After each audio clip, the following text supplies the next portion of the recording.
Shelter Insurance, we've found that peace of mind offers some real advantages.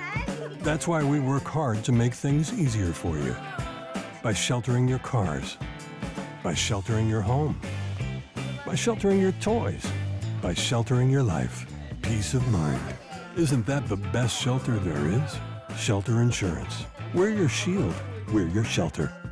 Ask Shelter Agent Mark Manning about Shelter's competitive insurance rates. A lot of action on the street today, huh, Willie? Yep. Oh, check out the German V8. Ooh, 64 dream car. At Shelter Insurance, we insure all your favorite rides and have since 1946. Sweet pickup. Hiya, Muggsy. Yo. From Hot Wheels to hybrids, we've got you covered. Hey, mailman. Love those shoes. Hey, where you going? Shelter Insurance. We're your shield. We're your shelter. Ask Agent Mark Manning about Shelter's auto insurance discounts.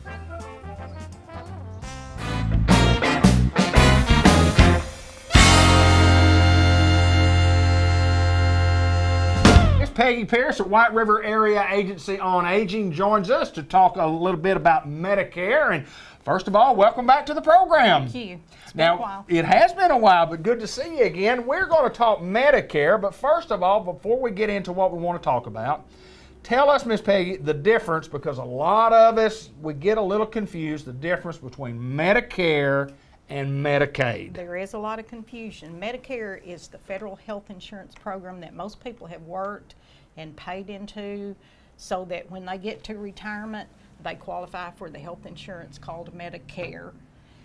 Usually when you turn 65 or if you've been on a disability 24 months, you qualify for Medicare. Medicaid are the programs that you qualify for by income. They have income and asset criteria. Those people that are low income, sometimes there are health requirements, sometimes age, depending on the Medicaid. And there are several categories of Medicaid, which is confusing too. Yeah, there's no doubt when you speak about it just in public with people and they talk about Medicare, Medicaid, and they might, get one of them confused with the other, be talking about Medicare when they think they're talking about Medicaid. When you ask them if they have Medicaid, a lot of times they will say yes, but they're talking about Medicare because the majority of the people do have Medicare. Right. Like I said, the Medicaid is something that you have to apply for here through the Department of Human Services, and they're all income asset based. We're going to talk about Medicare and something very, very important this time of year, and we've got some information to pass along that we think everybody needs to be interested in. This time of the year, this is going to run during September. Next month, we start what's called Medicare Part D open enrollment, which means that piece of Medicare that covers prescription drugs, the Part D part, they have an open enrollment time each year from October 15th through December 7th that people can look at the plans that are available that year. During the year, your medicines may have changed or the plans may have changed. These companies, a lot of different insurance companies sell these plans, and some of them sell more than one plan. Some of them have a deductible, some of them don't, some of them, they all have a premium. So each year, if your medicines have changed or your plan's going to change, you might want to come in, make an appointment with us, and let us look up your medications, and it'll pull up the cost under all these different plans so you can kind of see what's the lowest cost for you for what you take. If you've never signed up for one, this is the time of the year that you can enroll in a plan. If you have waited past your initial time, you'll be charged a little penalty. But it is the time that if you've decided you want to get into a plan, you can, or you can make a change to your plan. So, the medicine part, I mean, and we talk about, and that changes year to year. It does. It is confusing for us. We need some expert help. That's what we do. We lead, guide, direct in this. Tell us a little bit about the process if somebody's wanting to get some information from us. How do we go about doing that? Sure. And actually, we cover 10 counties. In each of those 10 counties, the care manager is going to plan an enrollment event during that open enrollment time, and it'll be advertised on our Facebook page, on our web page.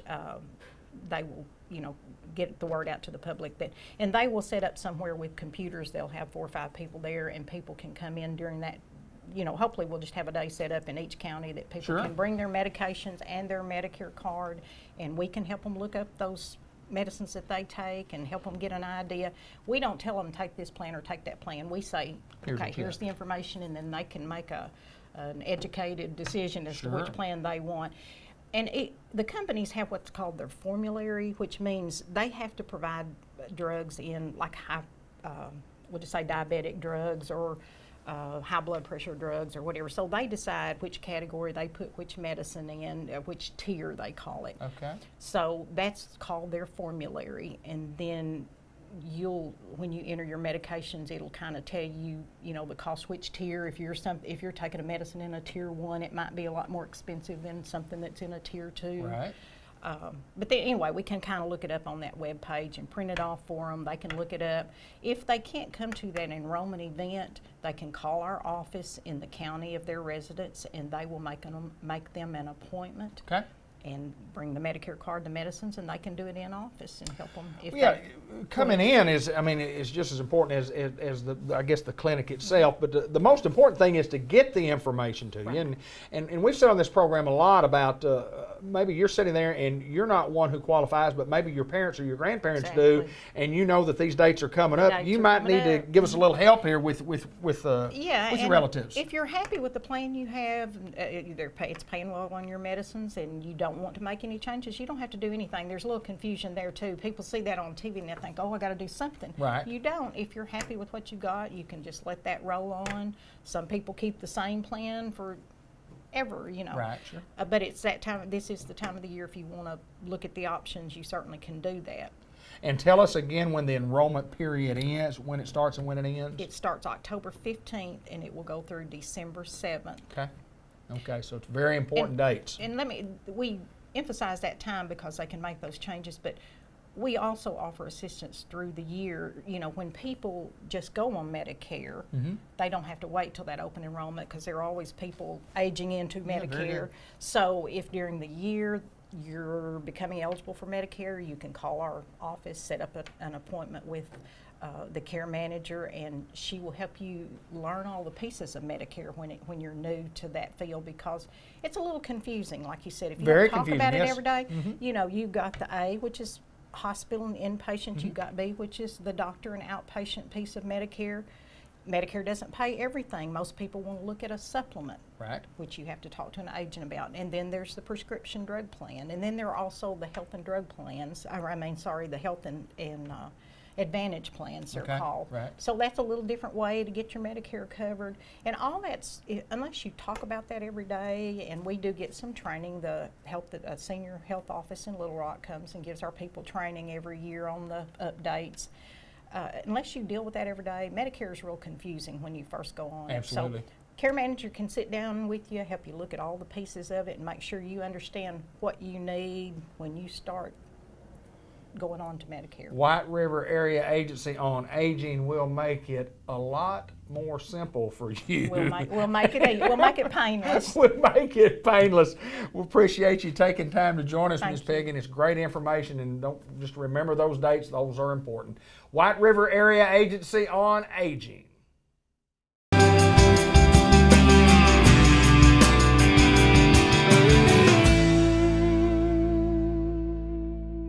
What a great pleasure it is to get to visit once again with Miss Jan Jackson Maris at the 1900 block of Malcolm Avenue in Newport. Miss Jan, we're going to take a break from our continuing series of talking with our employees, which, by the way, has been a huge hit. We appreciate all the response that we've gotten back on that. But talk a little bit about that first, and then we'll talk a little bit about pre-need. Well, I will just tell you that I am proud and grateful for everyone who works at Jackson's Funeral Home, and for all the families and all of the community support that we have, because it is absolutely unbelievable.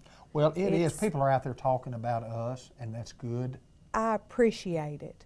I appreciate the fact when people come up and say that funeral was so lovely, or that was just perfect, that obituary was just like them, that funeral service could not have defined them any better. Then you've done a good job, and we know we've done the job we were trained to do, and that's where we want to be. And it takes every person that works here It's not just one or two or three, it's every person. The most amazing thing to me, Miss Jan, is the amount of detail. There are no details that are too big for us to cover. I mean, the smallest, most minor details that you probably never even consider if you've never done or been a part of a funeral, and you guys cover it all to perfection. It's just perfection. We try very hard to cover it to perfection and to the level that is important to people. Right. You know, if someone was a sports fan or a doll collector or a baseball player, a golfer, you know, just whatever you, or a woman who just loved her family and loved to cook for her family. Absolutely. You know, it's every person is unique. In their own way. Absolutely. And, sure. and they need to be remembered in that way, and we work very hard to do that. Well, there's no doubt about that. You've done that, you do that, you've done that for many, many years, and it kind of leads us into talking about prearrangement and how important, and we talk a lot about prearrangement on this program. We do. And the reason we talk about it a lot is because of how important we feel that it is. It is highly important, Ms. Jan. Prearrangement is one of the kindest things you can do for your family. You know, we plan in case our house catches on fire. We plan in case things get stolen. We plan in case we have a wreck. Well, all of those things are ifs. Right. But the one thing that is for sure is that at some point in time we will pass away. Absolutely. And it will be hard on our family, whether they have gone through a long hospice experience or whether it's just a tragedy that hits one day. It is going to be devastating to the people that love us.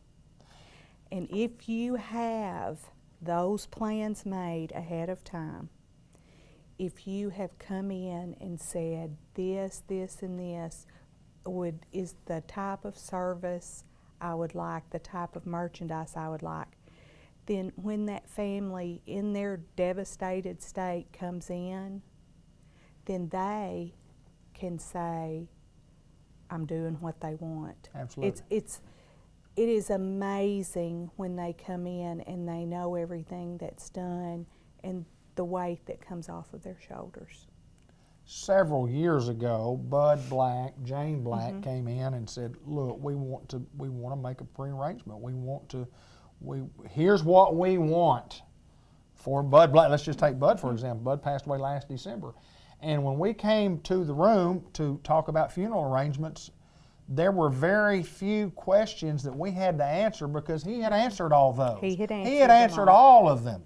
From the type of casket he wanted to the songs that he wanted to who he wanted there to what. I mean, and it was just, it's not ever easy losing a loved one, but when you sit down in the funeral arrangement room and look at Miss Jan, and Miss Jan says, here it is, here's what Bud wanted, is there anything else? And you kind of go, well, Miss Jan, he didn't write the obituary, but I know you're more than capable, and when you write one the way you wrote for Bud Black and anybody else that you write for, it was just, I mean, the funeral was perfect. It was absolutely perfect, and a lot of that because he did his prearrangement. He did his prearrangement. He came in here that one day, y'all came in, and he and I filmed a commercial, and he said, I'll be back this afternoon. I'm going to pay for my funeral, and we're going to finish this out. And I said, all right. He did. And he was back here at 2, and that's what we did. And it was so much easier on us. It was so much Yes. easier. And people feel like it is a very, very hard thing to do.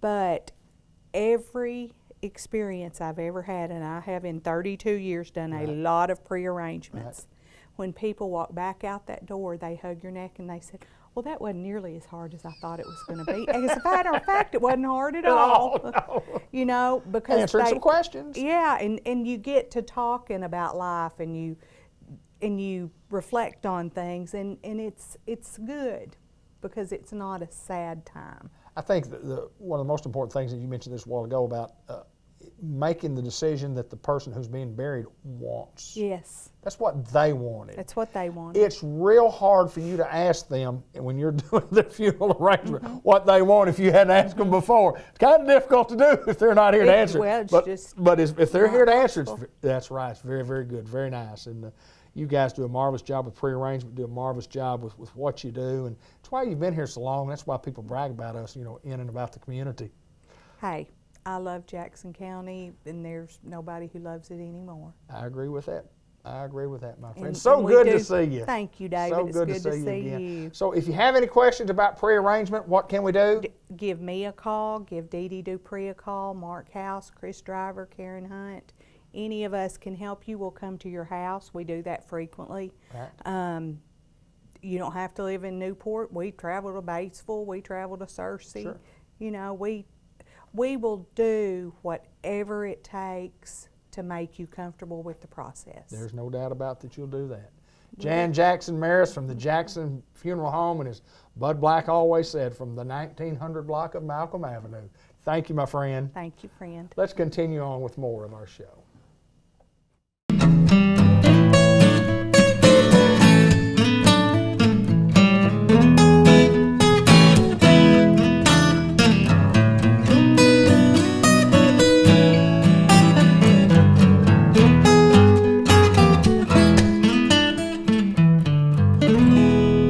Dr. Gavin McDowell from Customized Vision Care in the Newport Village Mall. Yes. Good to see you, my friend. too. We are in the middle of a revisioning. Revisioning. What yes. is a revisioning, sir? I walk in the door and I see it looks like we had a remodeling project going on, but ours is a revisioning. It's a little bit. It's a little bit of all of the above. It's more of kind of updating the look, updating the feel. I mean, we're still focusing on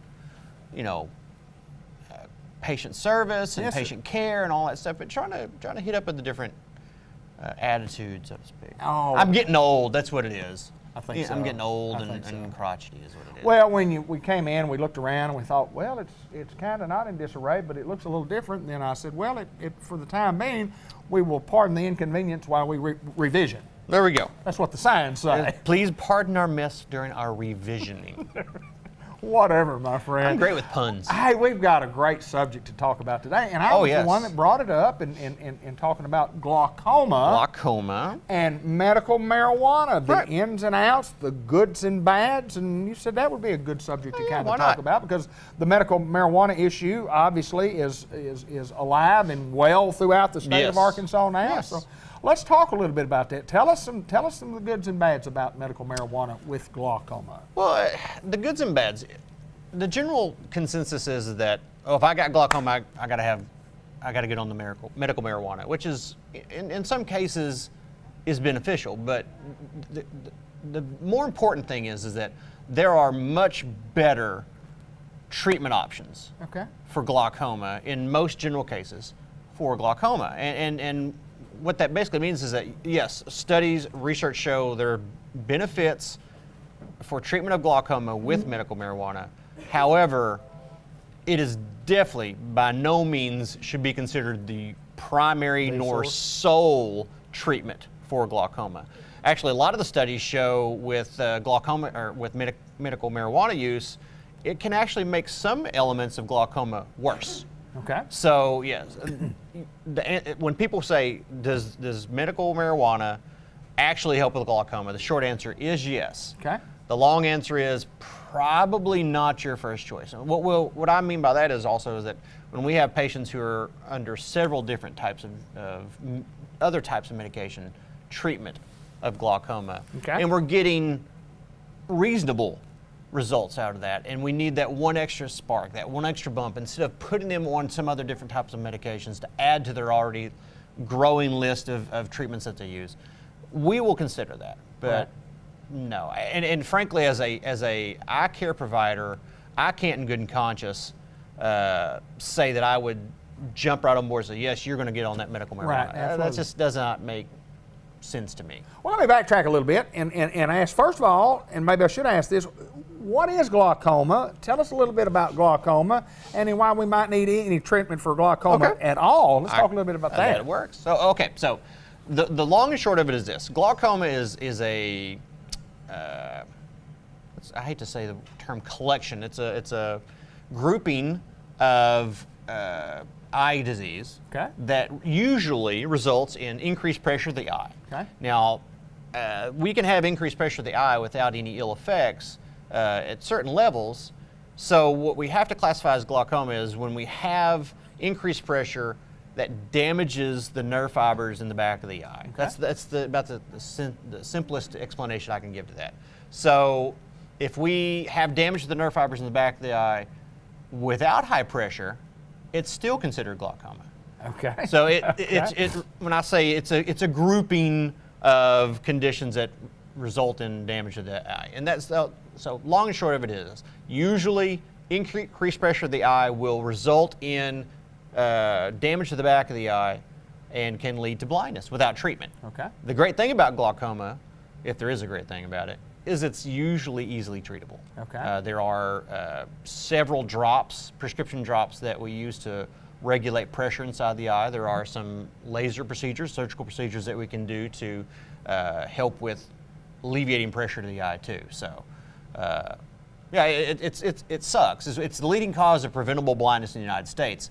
And we phrase it that way specifically because if people would get it checked and treat it properly, almost most of the time you'll have no problems with vision loss at all. What causes the pressure? And you talk about the pressure in the eye. What causes that? Why do we have pressure in the eye? Okay. Okay. So the big ball, the globe of the eye. The eyeball. The eyeball itself. The eyeball. The bulk of that eye is made up of this big pocket of jelly. It's called the vitreous. Okay. And immediately in front of that, we have what's called our crystalline lens. It's a little lens right inside your eye. And then in front of that's the pupil, and then the iris, the colored part of the eye, then the cornea. Now between the iris and the cornea, so the very front part of the eye and the colored part of the eye, there's this nice little chamber called the anterior chamber, and it's filled with something called aqueous humor. Okay. Now aqueous is not a gel, it's a liquid, Okay. and it's produced by these structures at the bases of the colored part of the eye. I'm trying to go as simple as I can here. So it's continually producing this fluid, and basically that's what maintains the integrity of the shape of the front part of the eye. Since it's continually being produced, it has to go out somewhere. So if it's coming in, it's got to go out. Okay. So we have these, basically where the iris and the cornea come together, you got this nice little angle, and it drains right in the angle through here, what's called the trabecular meshwork. It's a fancy word, don't try to remember that. But anyway, it just feeds, it basically is excreted through that and goes in through a venous system and excreted out. So we're continually making more, and we got to get rid of what we already made. So there are cases where we can clamp that angle off. Okay. And we don't have proper drainage, so we got a plumbing problem. Right, gotcha. Or we produce more than we can actually get rid of. We got a supply problem. Okay. Sometimes we got both.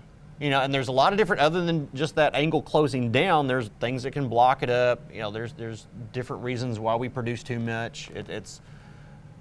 We don't have enough time to really, to go through all that. Well, you go to school for many, many years to learn about this. Kind of hard to do it in a 10-minute segment. Yeah. No, you probably could not. No, realistically, no. There's a lot of reasons why we have too much supply. There's a lot of reasons why we can have not enough outflow. Sometimes you have a combination of both. And so there are all the different medications on the market available through prescription. You know, there's some that reduce production. There are some that increase outflow. There are some that do both. There are some that do one more than the other. And so it's all about finding that right combination of the two, or whatever the problem that patient may be having. You got to singularly figure out what it is, and then make it stop.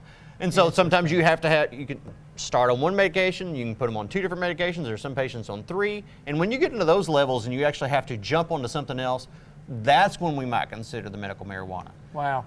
Okay. But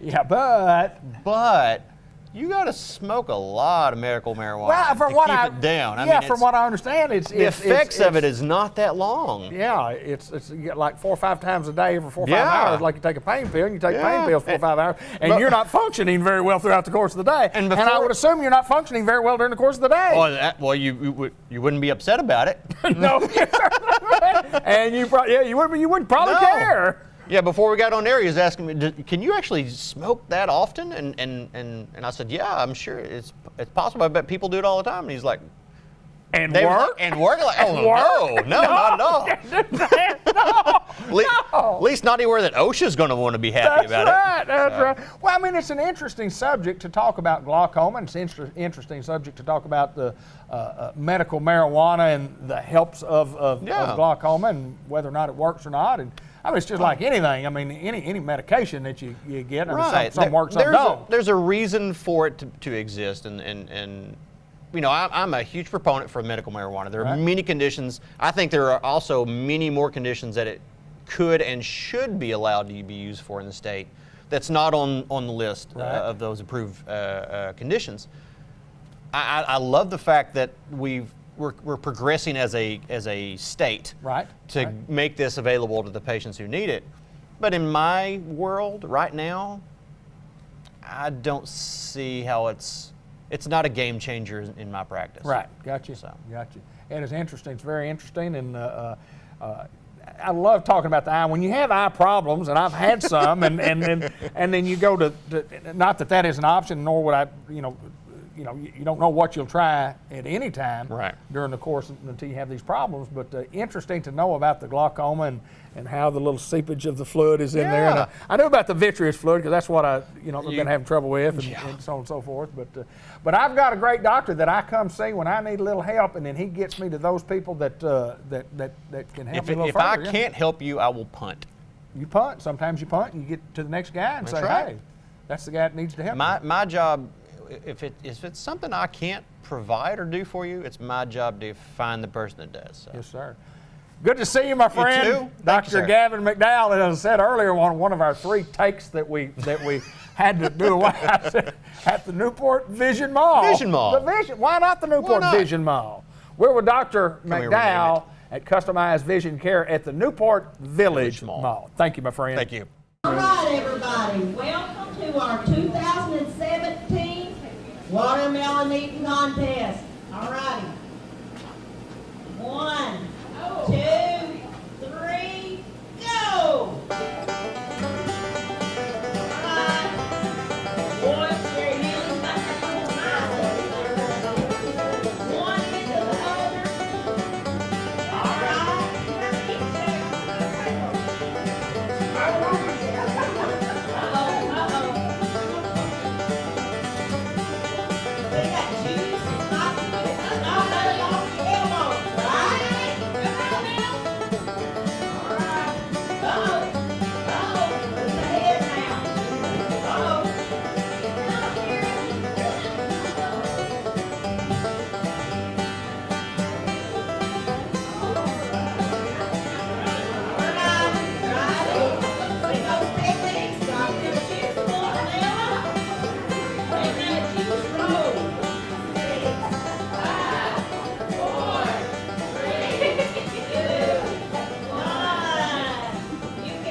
We have seen it. We have seen the finals of the watermelon eating contest. Many, many years we've been doing this, and you're the champ again. 4 years in a row. 4 years in a row. Yeah, tell me about that. It's getting a little tougher each year. I'm here to say. It's getting just a little bit tougher. Jordan, this is her first year in it. This is actually our 7th annual watermelon eating contest. I think this is Jordan's first one, little Allie's first one. So what did y'all think about the watermelon eating contest? I actually really liked it. Oh, the watermelon was good, but I'm like extremely full right now. I don't think I could eat anything the rest of the day. I know that this lady, and you are the tri-time defending champ, 4-time defending champ, whatever it is, you can eat a lot of watermelon, girl. I can eat a lot of watermelon. I love watermelon, but I probably won't want any more after today for like a while. We're at Lindley Healthcare and Rehab in Newport, and we do this each and every year. You said the 7th annual. It's a good time to get the residents out, to let them do a little activity. It's a big activity for them. They get to eat watermelon. We're excited about being at Lindley. You know, we always like to have a lot of fun around here at Lindley. We pretty much think of every kind of excuse we can think of to have fun and be outside in the summertime. We love for our residents to come out in the courtyard. We love for our family members and friends to come out and hang out with us. It's just a lot of fun being here at Lindley. Well, we encourage folks, if you have questions about Lindley, you're welcome to come by and visit with us, and we'll answer all the questions. That's right. Come by, take a tour, come out and see our home that we love so dearly and we're so proud of. We're just Lindley. We love to have fun. Well, we do, no doubt about it, and we kind of missed the last couple of months being on TV, but we had interviews and such, but we're back in full swing. We're ready to go. We're ready to go. Lots of more fun times at Lindley. Congratulations to all of y'all, and congratulations to you, because it says Little Queen right there on her hat. She's our little queen. Thank y'all so much. Thank you, David.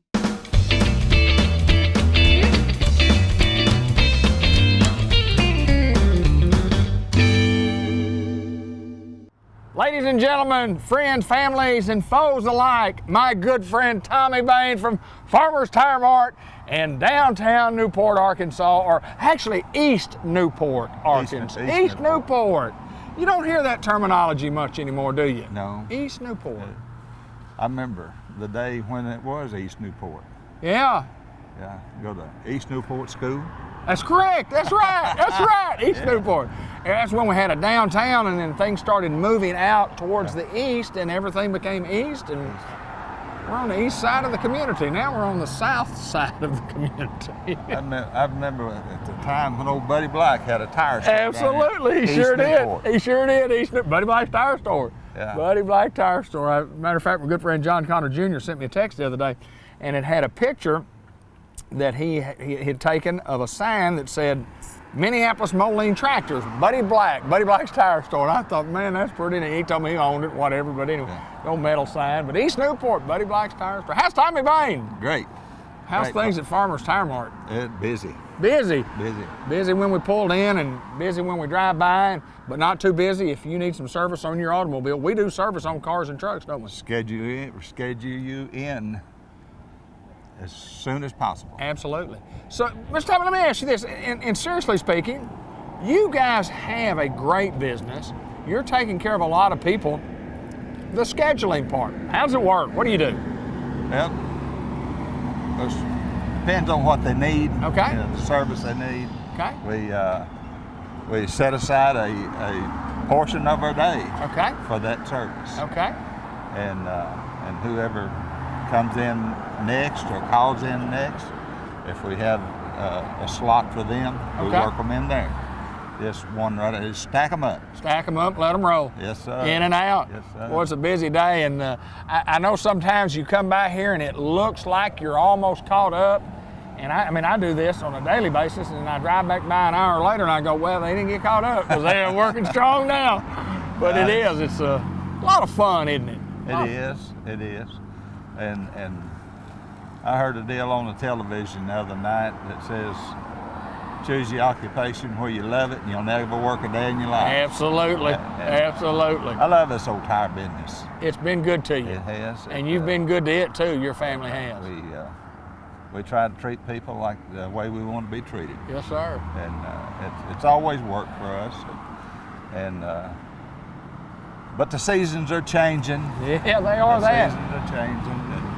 And these old big trucks are keeping the road hot, hauling that grain. Yes, sir. And you can see by the number of trucks on the road that that harvest is here. It is here. Busy time for y'all because y'all have to do a lot of stuff. Do a lot of stuff on the farm as well as farmers dropping by stuff. I mean, every day you're getting something in here to work on. Absolutely. Got here yesterday morning. There was 6 trucks in the alley back there waiting on us. Really? Is that right? And so we take care of them and get ready for others. Tell me about how long we've been doing this again. Well, we're in our 26th year. 26 years of taking care of folks in Newport, Jackson County, and really northeast and north central Arkansas, and automobile service. And we always talk about it, but let's mention everybody again. If you need your automobile worked on, some service work, you need your oil change brakes, tell us about what all we do. What all do we do? We do brakes and steering components. Right, yeah. And we do alignments, of course, and 2-wheel and 4-wheel. For those cars that require 4-wheel alignment, we can do that.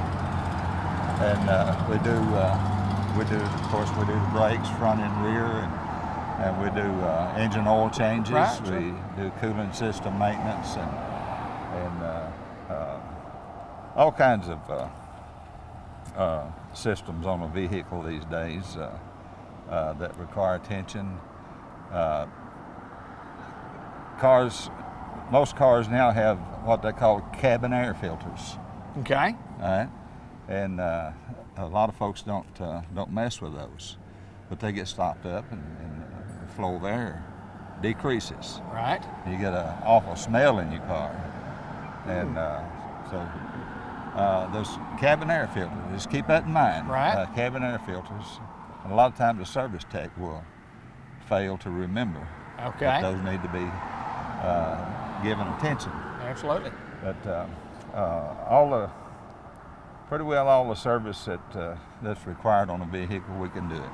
You mentioned 26 years of being in this business, and of course tires have changed. Tires are a lot better today than they've ever been before. What do you think's the big change as far as maintenance on a car has changed? The maintenance that a vehicle requires has not really changed. Okay. All right. Automobile has a running gear, driving gear, and it's been that way since A models. Absolutely. T models. Absolutely. And they need regular maintenance. Absolutely, they do. Preventative maintenance. And some people, all I know about a car is get in it and drive it. Are you referring to me, sir? No, I didn't say that. But, are you referring to Linda Black, sir? Well, could be. Been talking about you, Mama. That's what I know, because I do. I get it. We get in it and drive it, and when we need something, we bring it to Farmer's Tire Mart. That's what we do. So, but we try to provide the service that's required on a vehicle. But as far as maintenance changes, you know, there's really not been a massive change in the vehicle. Still got to change oil. Still got to lubricate them. Still got to check your air pressure in your tires and all that, regardless of the technology in cars and trucks. I mean, it's a pretty good thing to consider that hadn't changed a lot on what you got to do to keep one going. Absolutely. You just got to go.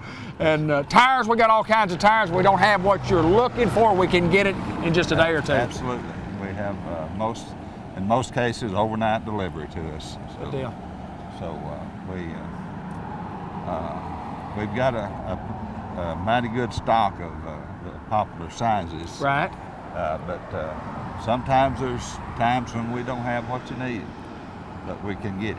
Doesn't take long to get it at Farmer's Tire Mart, does it? 26 years, Farmer's Tire Mart. We're doing something right here, aren't we? Well, I hope to. Yes, sir. I hope the next 26 years for you, sir, are as good as the last 26 years. Do you love it that much? I hope it's better. I hope it's better. Tommy Bain, good to see you, my friend. We're at Farmer's Tire Mart, Malcolm Avenue, where? 1501 Malcolm Avenue, where the rubber meets the road. He's my friend, Tommy Bain. Thanks for watching.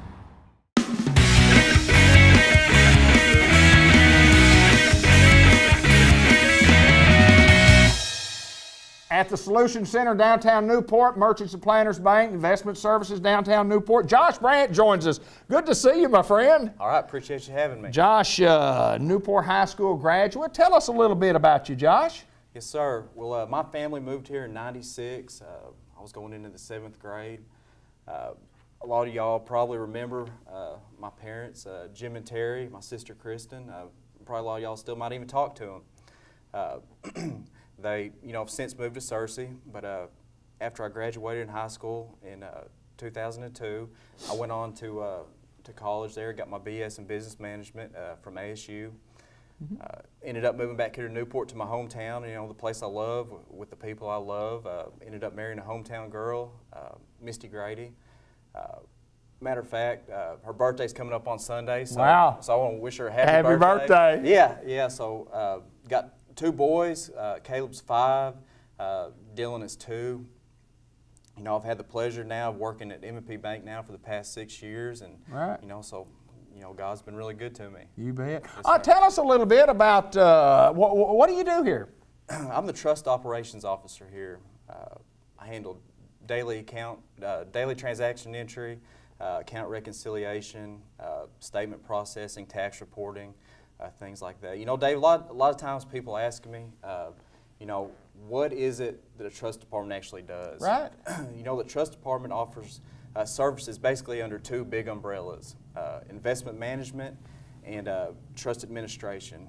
First, for investment management, we offer many different types of accounts, such as joint and individual investment accounts, IRAs, UTMAs, employer plans, among many others. We offer the flexibility for the account holder to direct their own investments or utilize one of our portfolio managers.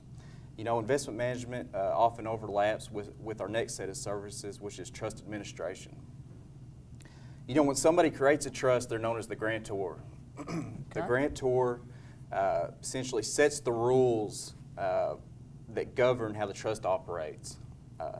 The grantor is then posed with the important question of who do they want to name as trustee, right, to carry out their wishes. A trustee has many different responsibilities, such as managing the assets owned by the trust, dispersing property and funds to the beneficiaries, essentially just making sure that the beneficiaries get the assets the grantor wanted them to have when they wanted to have them. Right. The trustee also takes care of all tax reporting for the trust. In many cases, the grantor or the person who establishes the trust wishes to name a corporate trustee to handle these responsibilities. That's where our trust department comes into the picture. Okay. When you name Merchants and Planters Bank as trustee, we handle all aspects of the administration of the trust. And there's not any one person inside of the department who's making these decisions. At the head of a trust department is our trust committee, which our trust committee includes Jim Gowan Sr., Jim Gowan Jr., Dr. Larry Williams, Mary Kay Harden-Stewart, and Nate Watson. So some very fine people there with a wealth of knowledge there who ensures that the grantors or the person who creates the trust wishes are carried out in a manner that they would have approved of. So that's a little bit about the trust department, what we do. That's interesting to say the least. I mean, it's handling money. It's handling money with expertise that you guys have been trained to do and educated to do. Absolutely, yes, sir. All right, let me ask you this: you talked about being here 6 years. How did you get into Merchants and Planters Bank? What was it that brought you to M&P? Sure. Well, when I got out of school, I didn't really know exactly what I wanted to do. When I came back to Newport, I was working, but I was looking for a career. So. One day I ended up at the NEDC building there at a job fair and met Stacy Wagner. Right. Filled out an application. That was in August of 2011. Wow. Well, actually, that's when I was hired, in August of 2011. I started out on the teller line. From there, I moved into the ACH wire department here at the Solution Center. Then in 2013, they gave me the opportunity to come to the trust department. I've been there ever since. Wow. So yeah, and it's turned out to be just a great fit, and I love the people I work with. They say M&P is a big family, and that's really true. It sure is. It is a big family. I mean, locally owned and operated, and local decisions made right here, and it's absolutely, no doubt, it's a good place to work, a good place to do business with, and there's no doubt that if you have a little money and or assets, whatever, it doesn't have to be cash money, but that's what you guys do in your department. I mean, you guys are entrusted. Sure. With my money or whoever's money to handle that and disperse that and the ways that deem necessary. And I know it's an exciting job for you because you enjoy what you do. Absolutely, yeah. You know, whether you're somebody starting from scratch or, you know, have accumulated a wealth of assets, you know, we've got a place for you here in the trust department. We can tailor a plan to help you meet your financial goals. So absolutely, I just would encourage anybody who's interested in trust or wants to talk about investments, you know, feel free to stop by any time. You know, we're at 316 Front Street here in downtown Newport, right next to the Solution Center. I just encourage anybody, just always feel free to come in and just sit down and talk a while, and we can see how we can help you. Good deal. Sounds great. Sounds great. Good to see you, my friend. You too. Josh Brandt, who's an old Newport Greyhound. We got to talk some Greyhound baseball, football stories before we got on the air, and just a very fine young man indeed. And if you need to get a hold of him, I guess they could also call here at the department and get in touch with the phone numbers. Absolutely. You know, my direct line is 523-7628. Like I said, just call anytime. If you just want to talk about fishing or investments or trust or whatever, you know, I'm good with that. So yeah, absolutely. Josh, thanks for taking time to join us. And Josh Brandt here at M&P, and let's continue on with more of our show.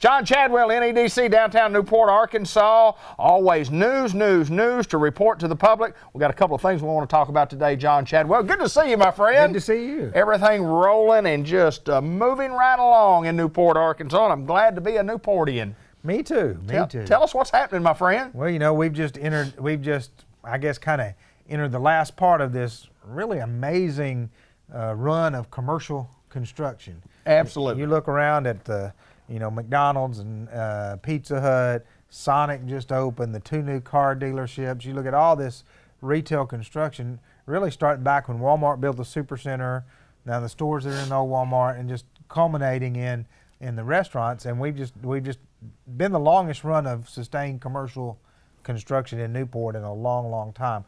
We also look, and we've reached the lowest unemployment rate we've had in 30 years. We were at 5%. Wow. And I mean, that's 300 people in the county on the unemployment rolls, which is the lowest rate we've been at in like 30 years.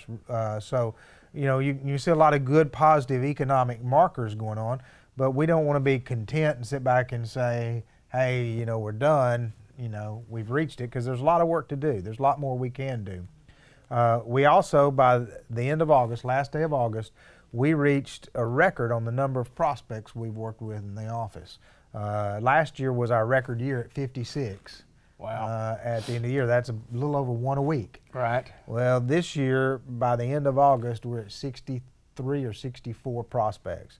So, you know, we're going to blow that record out of the water by the time we get to the end of the year, because we still have prospects coming in since then. And these are prospects that range from, you know, we got commercial prospects, we got some new construction prospects, we got some expansion opportunities, and then we got some industry prospects that are looking. So we got all this activity that's going on, and the more people look at us and the better a job we do handling those prospects, it's kind of like it makes people more confident to bring prospects to us because they know we're going to handle them well. But one of the really exciting things we've done that we're really focused on right now, we have about 60% of the people who work in Newport don't live in Newport. 52% of them don't even live in Jackson County. Right. So we've got this huge population that drives in every day to work and drives out. The estimate is that our daytime population is about 2,000 people more than our nighttime population. And when we interview people, and we've done some interviews and surveys, when we interview people, we ask, what are the reasons, what would it take to get you to move to Newport? Right. And they worry about several things, but one of the main things is shopping, restaurants, entertainment opportunities. They see more of those in other towns, they feel like, and so they don't feel like the opportunities are here. And we need those people living here because their paycheck is the economic development we're creating with these jobs. Absolutely.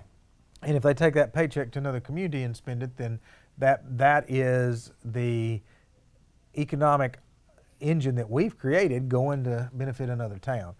Well, we hired a company at our last NEDC meeting that their whole job is to connect your economic developer with people who make decisions on retail and commercial development. And so they know towns, and they can, instead of doing your population, they look at where you're drawing people from. Okay. And they got all kinds of software that can show where people are coming from to shop. And then they draw a circle around where all these people are coming from, and they say that's your shopping or your retail population. So we would go out and try to sell to 8,000 people in Newport. But they've got this software that shows that our retail population is more like 20,000 people who come in Newport to shop. So they'll help us sell that. They also work with these companies all the time, helping them find locations. And so what they can do is if they're locating a company in a town similar to Newport, and they've done a good job, and the company's really excited, they can say, hey, look, we got another town for you. You need to come look at Newport, Arkansas, because it's just like this, and you could do a good job there. They specialize in hotels, restaurants, retail, and entertainment opportunities. Okay. So we're lacking. We're lacking. Yeah, we're lacking. We've entered a 3-year contract with them. The first year, they do all this demographic research. They prepare a packet for us that's a sales packet that we can have here and use, that they can use when they go to these trade shows where there's retailers. They use it on our behalf. They try to sell Newport. We can have it digitally, so if I get somebody who emails me, which I do on a regular basis, emails and says, hey, we're looking at Newport, can you send us some information? Well, now I've got this slick, with all of their proprietary software that shows, they've got certified software that shows that there's 20,000 people shopping. Right, absolutely. Rather than just the economic developer saying, hey, we got a bunch of people shopping. Absolutely, absolutely. But the best thing is, I'm from an 8,000 person town, so I call. Well, there's 5 levels between me and the decision maker. Okay. And each of those levels has been trained to don't let people get through to me unless they're important. Well, certain criteria you got to meet to get to the top. These folks are already talking to the decision maker, and so if they call the decision maker and say, hey, we got this guy from Newport, he's going to call him, would you talk to him? He'll say, oh, sure, I'll take his call. Well, now I shoot right through those levels and get right to the decision maker, and I'm able to talk to the decision maker. So we're really excited about that. Sometime in the near future, they're going to want to come to town. They'll have a meeting. We'll meet with all our realtors. We'll meet with folks who own land or property that's available for commercial development and get them to come in, listen to these folks. These folks want to build some relationships with them because they got to market the land. They got to market the buildings. They got to market the property. And so we'll be reaching out, and if you're interested in that, just call and let us know. We'll put you on the list to make sure that you get invited. But we think that that's going to bring some more retail and commercial opportunity that'll make Newport more livable. Right. Things like the park downtown, entertainment we're doing, things like working on this to get more retail, restaurant opportunities here. We think that all of that together will help us attract some of these folks. If we could just get 200 families of those 2,000 that come in every day to move in, it would just blow our economy up. I mean, just think about the kids that would go to the school system, the people that would attend the churches, all of the stuff that would happen because 200 new families moved in. And so we've got to move forward and work on some of that stuff. Economic development, as far as, a lot of people just think it's just bringing factories to Newport, Arkansas, and there's a lot more to it, and you explained that today, especially from a standpoint of people moving into the community and being part of the community and taking advantage of what we offer right here in Newport, Arkansas. Great place to live. It is, but statistically right now, every time we add 2 jobs, one of them benefits Searcy, Batesville, or Jonesboro more than it benefits Newport. So we're adding the jobs, but as we add the jobs, we need to be benefiting ourselves more, so we got to get those folks living here. We appreciate what NEDC does. We appreciate what John Chadwell does for our community, and it's always a pleasure to get to come down and visit with you because I love talking Newport, Arkansas. Fantastic place to live, and I wouldn't want to be anywhere else, and I don't know why you folks would want to be anywhere else either. Good to see you, my friend. Good to see you. John Chadwell, NEDC, and thanks for your time.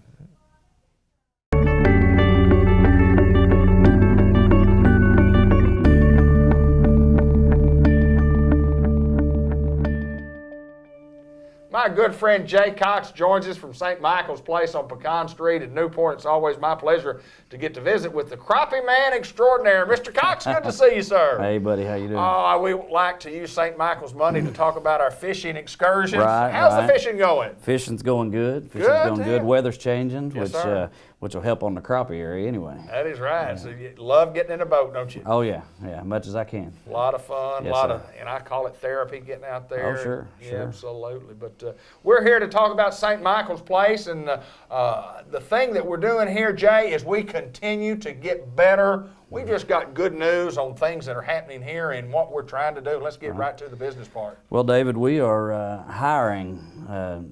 We are taking in applications in all the areas of St. Michael's Place, nursing, CNAs, dietary, housekeeping, different, which is really just a product of growing pains. Right. The facility looks good, smells good. We've got it well decorated. Our new boss, our administrator, which we had on the program before, Sure.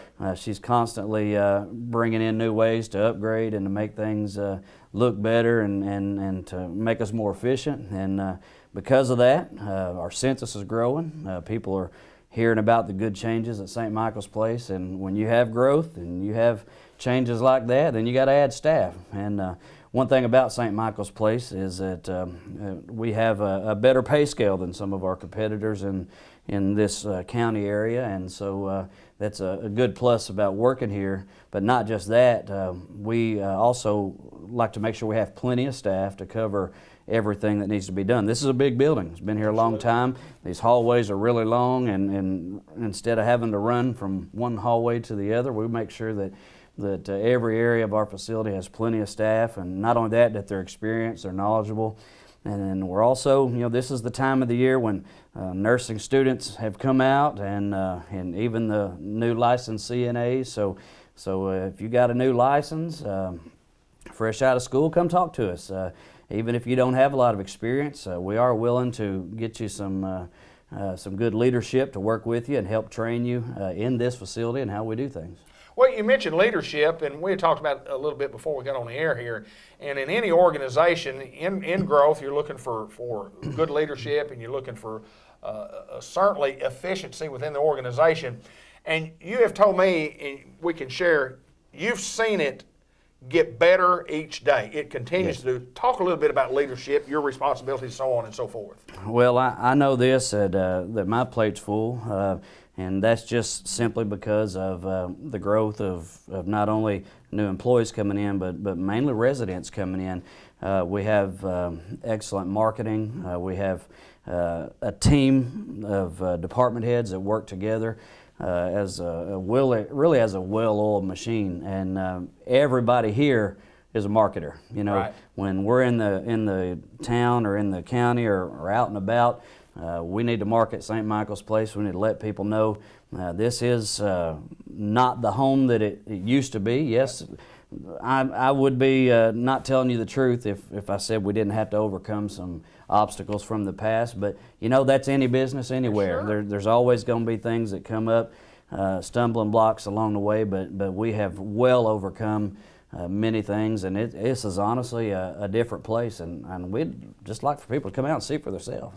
You had mentioned earlier here, you talked about the building and the age of the building or whatever, but it was just a few years ago that they spent multi-millions of dollars in remodeling this place. Yes. I mean, you can't tell it when you walk through the hallways, you can't tell it when you walk in, because the inside is literally, it still looks new. Looks new. It is, and there's one thing about this facility.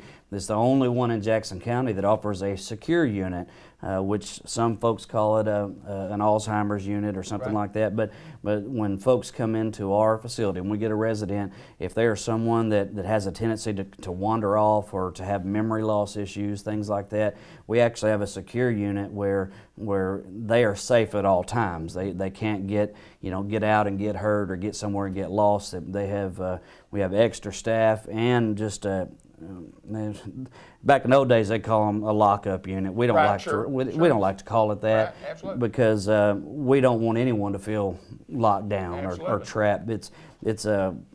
We used to call it a lighthouse unit as well. I call it just a unit of life, because we are working, especially in that area, redoing some things. We've actually put a new activities assistant back that focuses just in that area, back in the secure unit, because that is a tough unit to work in. At that stage of life, many folks sometimes forget a lot of things about who they are and how to function with daily activities. And we have staff now that just focus in that area. And I tell you what, it's awesome to see the quality of life that, you know, from this point brought up to here, Absolutely. just from extra focus. And you know, that's one thing about not only the owners of our company, but our management team, is that we want to focus on areas to improve the quality of life. We're not just here, you know, to give medicines and to feed and to, you know, to help, but we want them to enjoy life here. Jay, no doubt that you guys are doing a wonderful job, and you're getting to where you want to be. And just like in any business, you're not ever, you know, completely satisfied about where you want to be. But no doubt, great strides, great growth, needing people in a lot of departments right here. And again, if somebody's interested in maybe applying for a job, how do we do that? Well, you can just come right in here to the facility. We have applications at the front desk when they come in. Just say, hey, I want to apply for a job, and we'll be more than happy to fill one out or help you and get it submitted. And one other thing I wanted to touch on before, yes, and we had touched on this once in a previous program, that we are the only facility in this area that is Vital Stem certified. Okay. And if you're a stroke victim or having problems talking after you've had a stroke or something along those lines, this therapy is, man, it is working wonders at getting people back to where they can communicate, swallowing, different things like that. And it's just, this new therapy and the certification we have is really just putting us a step above some of the other therapy divisions in the area. And so we challenge you, you know, if you have a loved one that's had a stroke or surgery or really any kind of physical therapy, occupational therapy, speech therapy, come try St. Michael's. Short-term or long-term care here at St. Michael's Place, and it's what I call it's a facility on the move upward. Jay Cox, good to see you, my friend. Thank you, sir. Jay Cox, St. Michael's Place in Newport. Let's continue on with more of the show.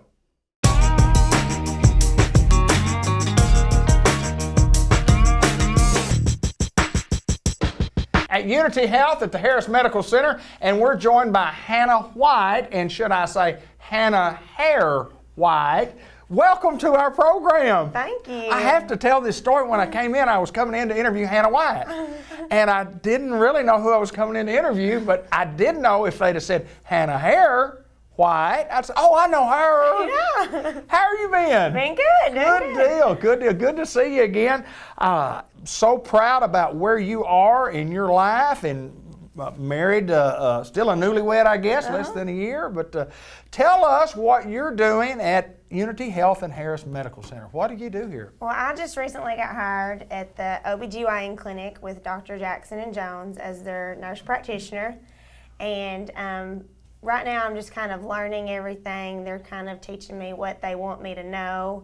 And I'm working back in labor and delivery, and then I'm following them through the office, seeing patients with them right now.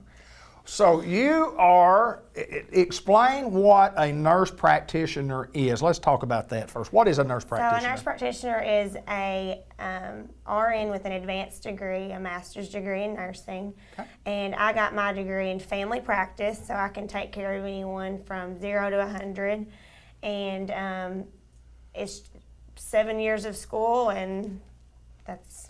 Tell me about this. When you talk about 7 years of school, tell me about that process, and tell me, first of all, tell me why medical? Why did you pick medical, and then tell me about the 7-year process? Well, when I was a senior in high school, I went through, I don't know if y'all remember the MASH program. Yes. I did the MASH program, and that's when I fell in love with nursing. I actually followed an ER nurse, and I loved it. And that's when I knew I wanted to go to nursing school.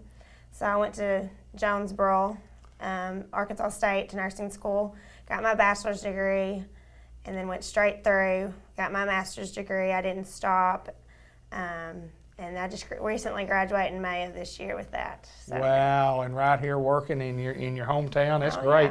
Yeah. Let me ask you this, Hannah. You're in that department now.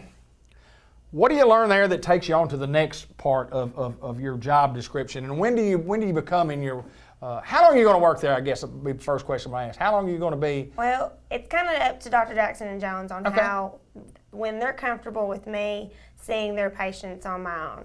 So it's kind of like when they feel like they're ready for me to be out on my own. So it's kind of it'll be a pretty long process, kind of a couple months for sure, to learn what they want me to know. Okay. So that they feel comfortable with me taking care of their patients on my own. All right, I want to go back to the 7 year, the process of that, and you said that some people might go get their bachelor's degree, take a little time off. You didn't do that. You went through straight through. Why did you do that? I just knew that if I stopped after I got my bachelor's degree and I worked for a little while as an RN, that I wouldn't ever go back and get my master's like I wanted to.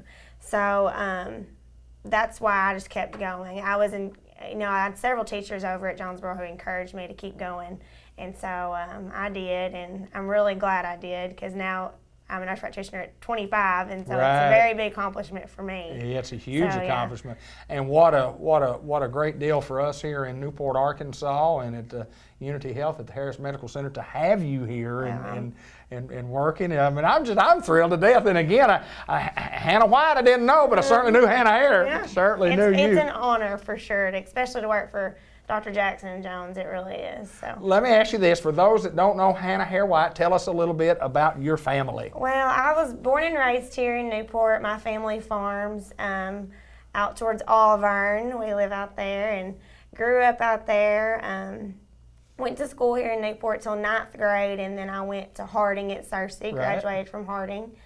And then, like I said, I went to ASU Jonesboro. Sure. I met my husband in college, and then we just got married last October, almost a year. And big family. Big family, big farm family. Absolutely, absolutely. I think I'm the only one in my family that doesn't farm. Right. There's a doctor in the house, though. Yeah, there's a doctor in the house. But and to grow up like that, being just the local country girl is, was something I loved and I cherished, and that coming back home to work was it meant something a lot to me. Because I wanted to give back to my community that I was born and raised in, and that means so much to me, for sure. Congratulations on your new job. Congratulations on your short career that you have started already. You will be marvelous, and I know that Unity Health and Harris Medical Center are more than happy to have you here. Well, thank Congratulations. you very much. I'm very honored. Hannah Hare White, and I'm going to throw the hair in there just because I want to. She's at Unity Health Harris Medical Center, and this young lady is going to do great things for her career and all of us here in Newport. Thank you. Thank you very much. Hello everyone, and welcome to the September edition of the Farmers Supply Association Agriculture Report. I'm Randy Kopechka, agronomist with Farmers Supply Association. Well, harvest has begun, as you can see in the background here. Corn harvest is going on right now. Also, rice harvest has begun as well. It's been kind of a slow start, to be honest. We're taping on September the 7th, and it's really been a pretty slow start. And the reason for that is the cooler than normal temperatures we had. I've looked at some of the weather data since about the end of July, since July the 28th. That's been 6 weeks ago since we're taping. We've had only 7 days above 90 degrees, and that's really unheard of. For just only have 7 days above 90 degrees for most of August, late July, and into September. We've had 28 days in the 80s and even 7 days down in the 70s. So that's really unheard of how cool it's been. That really slows the maturing process, especially with rice, also with corn. Doesn't affect beans quite as much, but with rice and corn, it certainly affects maturity. And that's why it's kind of slow to get this crop harvested and get starting on harvest. On the other part of weather with the precipitation, we've had some timely rains during this entire crop season. Had a couple of exceptions. We had a couple of excessive rainy spells. Remember back in late April and May, we had all the heavy rain and flooding that was associated with that, and that really has hurt some of our crops. And then on August 31st, with the remnants of Hurricane Harvey, especially southeast Jackson County into Poinsett Cross and Woodruff County, had some extremely heavy rains of 8 to 12 inches. So you take those into account, that has hurt some of our crops, but otherwise we really had a good crop year with the moderate temperatures and the timely rainfall. Yield-wise, again, we haven't harvested much, but the yield reports I've heard so far have been good. I think we've got a good corn crop. a good rice crop, and I think the bean crop is good too. So I think we're going to harvest 3 excellent crops this year. You know, the thing we want to see is good harvest weather. Right now we're really getting into some low humidity, cooler weather, so good harvest weather if these crops will mature on out, and hopefully we'll have quite a bit of that. And if we can have some good harvest weather, I think we're really going to harvest probably one of the better crops that we've ever had. With the slow maturing crops, there may be some more interest in harvest aids this year. Harvest aids are things you put out there like sodium chlorate, paraquat are the 2 main ones, and what they do is help dry the foliage up and help, you know, be able to get in the field and harvest a little bit quicker. So I think we're going to have more uses of these since our crops have been a little bit slow to mature. Just kind of want to touch on some of the recommendations of these harvest aids with our rice and soybeans. With rice, sodium chlorate is pretty much going to be the harvest aid of choice. Most people just refer to that as salt. The key thing with the sodium chlorate use, the rice moisture, the grain moisture must be under 25% for this to, you know, to not hurt you. So you want the moisture below 25% before you put that sodium chlorate on your rice. And then you want to harvest within 5 days to prevent over drying. So you want to try to harvest usually between 3 and 5 days after that application of sodium chlorate, try to get that crop harvested. If you let it sit out in the field and dry too much after that sodium chlorate is applied, then you can have some milling issues, you can have some stalk deterioration, and the crop can lodge. So a lot of bad things can happen if you don't time this application right and harvest in a timely manner. Of course, the other crop, soybean, I want to touch on that just a little bit on harvest aids.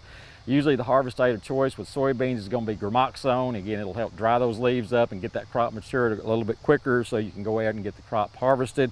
Especially with the indeterminate beans we've been growing, the earlier soybeans we've been growing, more and more farmers are using harvest aids like gramoxone, and I expect quite a bit to be used this year.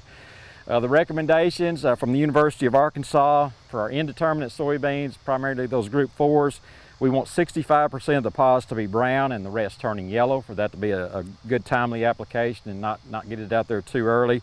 For the determinate soybeans, your group 5s and some group 6s out there, we want 50% of the leaves to have fallen off the plant and the rest of them to have turned yellow. So again, a couple of different recommendations depending on whether they're indeterminate or determinate. What a lot of people go by now is the Louisiana recommendation, which has been out there for several years. And what it says is you want the soybeans to be separated from the membrane within the pod. There's a white membrane inside the pod. If you'll open that soybean pod up, you want those soybeans to have broken loose from that membrane. They're just kind of loose in that pod. And if you're at that point, then you're pretty safe to go ahead and get that harvest aid out there. So we refer to that as maturity as a growth stage 6.5 when those soybeans start separating from the pod. So, you know, look for that. And generally, once you're past that point, you're safe to go ahead and put that harvest aid out there. And according to the label, you have to wait 15 days before you can harvest if you do use the gramoxone or paraquat. So again, that is a label restriction there. So again, harvest getting going here the first week of September. Hopefully we'll have several good weeks of dry weather with low humidity, and we'll cut what I think is a very good crop, and we'll talk more about the yields on next month's program. This has been Randy Kopechka with your Farmer Supply Association Agriculture Report.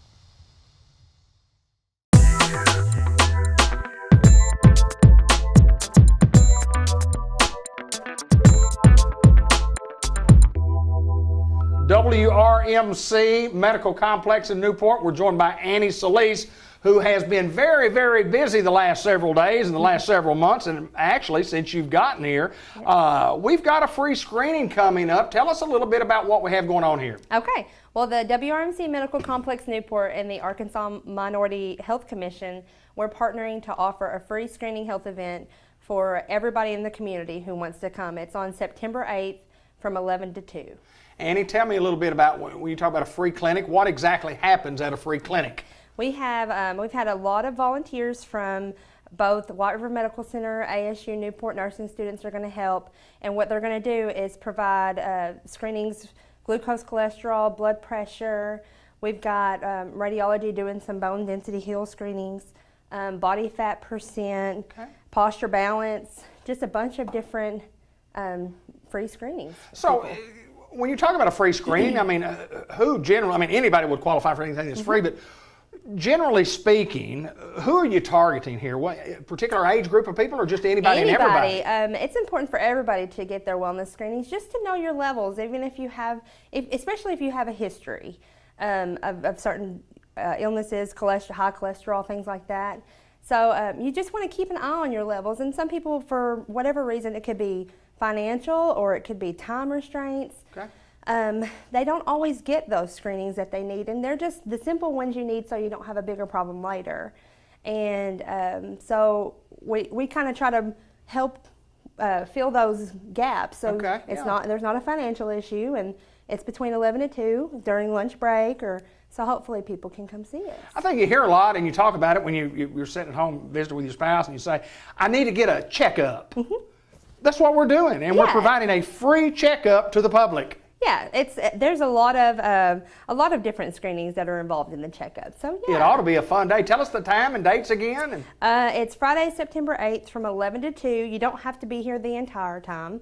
You can come anytime. You don't have to come for all the screenings. You can just come for a couple. We're also doing vitamin D testing for 100 people. Okay. And that's all. I mean, I can't tell you how important that screening alone is. Absolutely. And so, I mean, anybody can come. And it's not you don't have to register to come? I mean, you don't have to register. You just walk on in. The first 100 people get a free gift. Wow.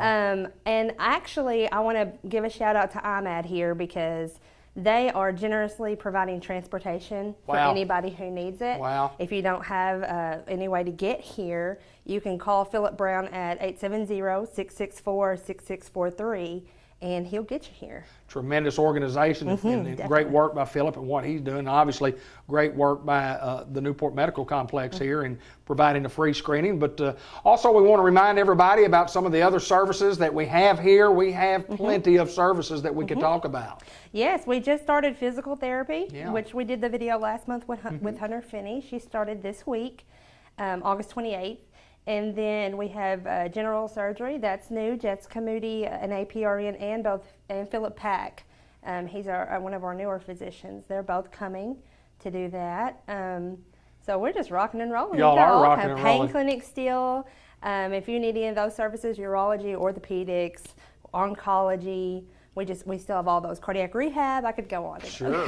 You know, the pain management, we did an interview earlier, it always intrigues me, simply because I'm one of those people that think I've got a pain everywhere. You know, I've got a pain in my neck, I've got a pain in my knee, and I got a pain. But when you really get into it, it's a tough field to be in. But it just takes good experts with good training, and we have that here in every department. In every department. So tell us again about the screening. Tell us the times and the dates on the screening once again, because this is important. Okay. And we encourage you, folks. We encourage you to come by. It is a free checkup. So if you need a free checkup and get these levels checked, we're going to offer it on this day and time again. What's the date? Well, let me say too. I forgot to mention we will have some doctors here. Okay. If you want to consult with it, not really a consult, but if you have any questions about your health. They'll be available. We'll have a family practice doctor, orthopedic doctor here. So, but yes, it will be September 8th, and that's on a Friday from 11 a.m. to 2 p.m. And it's here at the WRMC Medical Complex, Newport. Folks, we encourage you to show up, and it's like we said earlier, if you just need it's a free checkup. So come join us. Annie, so good to see you again, girl. You too. Annie Solis from WRMC at the Newport Medical Complex. They do a great job right here in Newport, and the free screening is coming up on those dates that she said.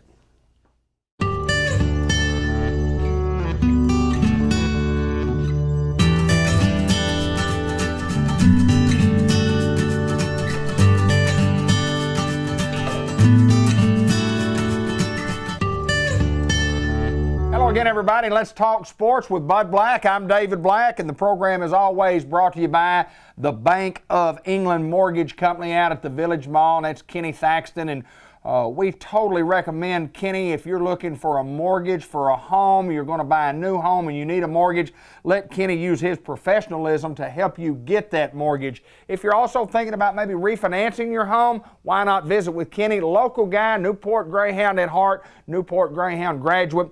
Kenny's phone number is 870-495-3931. He's located at the Village Mall. You can't miss him. You go in the back door and he's right on the left, right beside the restaurant there. Kenny is a professional mortgage lender. He has the answers. If you have questions, he can answer them for you. We highly recommend Kenny. Our family has done many mortgages with him.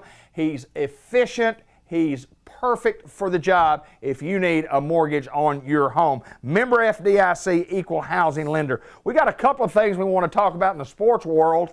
First of all, I want to talk about the St. Louis Cardinals. And Bud Black loved the St. Louis Cardinals, as we all do, down here in the Mid-South and the Midwest. The Cardinals, as we speak, were 2 games out yesterday of the wild card spot. 3 games out today as we speak. We filmed on a Friday, the second Friday in the month of September. Let me tell you, these guys have got a chance, and what is so amazing about how well these guys have played down the stretch, 2 nights ago, they had a Memphis Redbird at first base. They had a Memphis Redbird at second base. They had a Memphis Redbird at third base. They had a Memphis Redbird behind the plate. They had 2 Memphis Redbirds on the pitcher's mound, and 2 of them in the outfield. These guys started at Memphis. Memphis has got one of the best minor league teams in the history of minor league baseball, and no wonder all these guys are professional baseball players that need to be playing at the next level at the major leagues, and they've done that. They've made a lot of changes in their lineup. Of course, this time of year at September, they allow the major league clubs to go from a 25-man roster to a 40-man roster, but not only are the Cardinals bringing those guys up, they are letting them play, and they're playing quite well. Razorbacks obviously off to a 1-0 start, and again, as we speak on the second Friday in September, big game tomorrow against TCU. Texas A&M looms out the week after that. Arkansas State University, what a trip they had to Lincoln, Nebraska last weekend. Came up a touchdown short against the Cornhuskers. They were so good last week that for some reason the University of Miami, and bless all their hearts because the big hurricane coming through down there is supposed to be devastating results, no doubt about. Our thoughts and prayers are with those people, but the Miami Hurricane elected not to come to Arkansas State University and play. There are 6 other major conferences or major colleges in the state of Florida, and all 6 of those other ones have made arrangements to play on the weekend. Mark Richt, the head football coach at Miami, has said all along he thought it was a tough football game. He thought it was a catch game. He thought it was a tough match up for his ball club. Anytime when you go on the road to somebody that you're supposed to beat handily and you might come up with a big L, you kind of fret about not being able to go. Not saying that he used the hurricane as an excuse, but Miami should have shown up in Jonesboro, Arkansas on that Saturday. Big things always happen in Greyhound football. The Hounds had an impressive victory last weekend, a 15-8 victory over Gosnell. We lost to Gosnell last year and then put together a marvelous season going to the semifinals. The Hounds playing host to Greene County Tech tonight. You may be watching this at the end of the month and know a little bit more about the Hounds, the Hogs, the Razorbacks, whatever the case may be. But I do know this. The Newport Greyhounds have one of the finest group of young men that we have ever had. Coach Hinsley has told me time after time again. Coach Reynolds has told me the same. Coach Bradley has told me the same. What a pleasure it is to work with this group. We lost a lot of great players, but we've got a bunch of great kids who are a bunch of great players also. These kids will fight tooth and nail. They're fighting for the city of Newport. They're fighting for our community. They're fighting for their school. What an honor it is to be able to get to broadcast those games. The Newport Greyhound football team, I'm telling you, a bunch of great kids that represent our school and our community very, very well. If you're not doing anything the next Friday night, whether it's on the road or at home, get on board with the Newport Greyhounds, folks, because these guys are going to do something special. Lots of sports going on. I hope you enjoyed this particular report. The report, as always, brought to you by the Bank of England Mortgage Company, member FDIC, Kenny Thaxton in the Village Mall.